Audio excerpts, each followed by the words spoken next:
Alhamdulillahirabbil alamin. Wassalatu wassalamu ala asyrafil anbiya'i wal mursalin wa ala alihi washabihi wa barik wasallim ajmain, amma ba'd.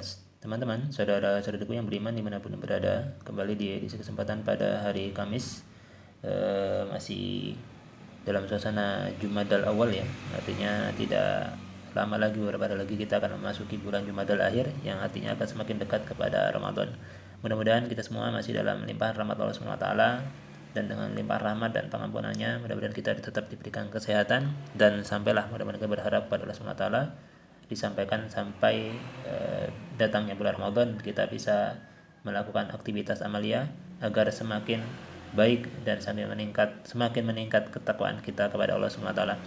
Teman-teman, mudah-mudahan apa yang akan kami bagikan kali ini, Jin Berbagi, akan menjadi pemacu semangat agar kita senantiasa mendekat kepada Al-Qur'an, dan Al-Qur'an itu adalah sesuatu yang sangat cepat untuk lepas atau cepat lupa jika kita tidak menjaganya dengan erat.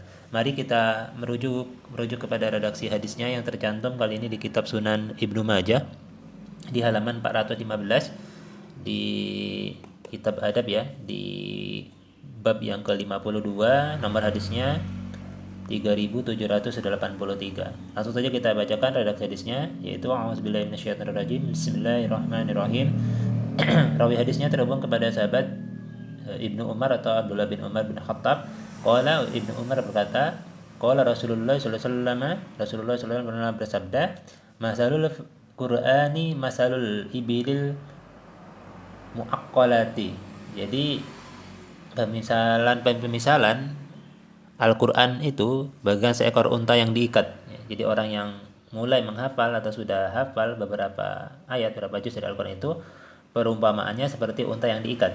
Inta'ahadaha sahibuha biukuliha fa amsakaha alaihi. Jadi pertama, perumpamaan Al-Qur'an itu bagaikan seekor unta yang diikat. Jika pemiliknya mengikat dengan erat, berarti ia telah menjaganya. Wa in atlaqa ukuluha zahabat. Nah, yang pertama, jika dia menjaganya, ya kan, mengulang-ulang hafalannya tersebut, maka dia berarti telah menjaganya atau mengikat dengan erat ya. Jadi mengulang-ulang hafalan itu bisa juga bermakna mengikat hafalan Al-Qur'an itu agar tidak lupa atau tidak pergi dari ingatannya, dari jiwanya, seperti itu.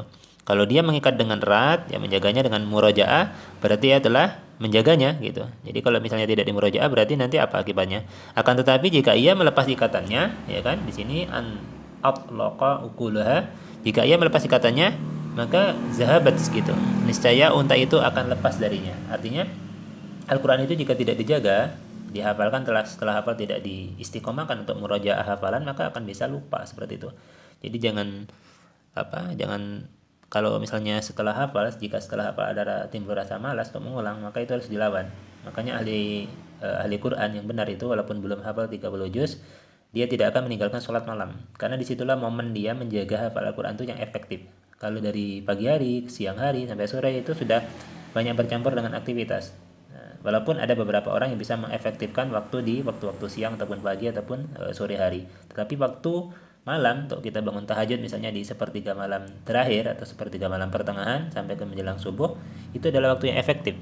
Misalnya contoh orang bisa membaca 1 juz dalam sholat malamnya, itu kan berarti sudah bisa menjaga hafal Al-Qur'an tadi. Dan Al-Qur'an yang dibaca dalam kondisi berdiri, terutama dalam sholat, itu akan lebih tidak mudah hilang dari ingatan kita, tidak mudah lupa maksudnya. Mudah-mudahan ini bisa memberikan inspirasi bagi para ahlul Quran. Dan ingat, jangan sampai Al-Quran itu seperti unta yang tidak kita ikat, dia akan lari sekencang-kencangnya seperti dikagetin atau digebuk, dipukul. Jadi unta itu kalau dikagetin ya, kita berikan kejutan gitu kan, dare gitu, maka dia akan langsung lari secepat mungkin gitu. Nah, itu perumpamaan seperti orang yang menghafalkan Al-Quran, setelah hafal itu tidak dijaga, maka dia akan lebih cepat dari onta yang diikat, yang lepas dari ikatannya akan kabur meninggalkan kita. Dan orang-orang yang sengaja melupakan hafal Al-Quran nanti di akhirat tidak punya hujah, ya tidak bisa berbicara. Nauzubillahi min zalik. Mudah-mudahan jika kita lupa bukan karena sesuatu yang sengaja, tetapi memang karena kita adalah manusia yang bisa lupa terhadap sesuatu yang sudah kita hafal. Tapi kita mohon kepada Allah Subhanahu wa taala agar diwatkan hafalan kita. Ini saja teman-teman bisa sampaikan, mudah-mudahan bisa memberikan inspirasi di hari ini. Hadis ini sahih, diriwayatkan juga oleh Imam Muslim, dan Imam Ahmad juga, Imam Al-Bukhari juga meriwayatkan di hadis yang sama. Wallahu a'lam bishawab. Wassalamualaikum warahmatullahi wabarakatuh.